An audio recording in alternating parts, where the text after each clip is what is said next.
Got Missy Higgins, Where I Stood, at number 24 on my fantasy playlist. January 3rd, 2009, up three from number 27. Missy Higgins from Melbourne, Australia. She had 3 albums that went to number one in Australia. And she wrote a song when she was 15 years old where she attended boarding school. And she learned how to play the piano when she was very young. And she played the piano to help her cope with living at boarding school because she was introverted. But when she was 15 years old, she wrote a song. It was called All for Believing. And she wrote it. She finished it just barely in time, just hours before the deadline. She got an A for it, and she performed the song in front of her classmates. And probably emboldened by that, feeling more confident, she approached a Melbourne record company, say, "Hey, how would you like to sign me? I got this song." And the record company told her, "Well, we need more than one song. We need a bunch of them."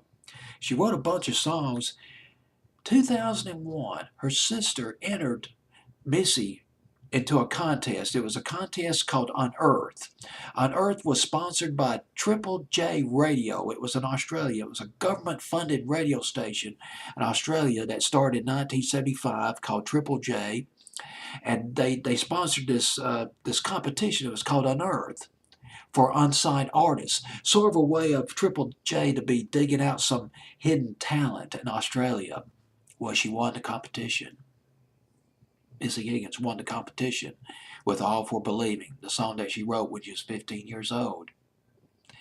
And one thing led to another. Well, one thing led to another. It led to a record deal with 11. 11 Record Company, name of the record company. And she released about 3 or 4 albums. Might have been a little bit more. She had a number of hit records in Australia, including Scars, and Where I Stood was top 10 in Australia, but did not impact the charts that much here in the States.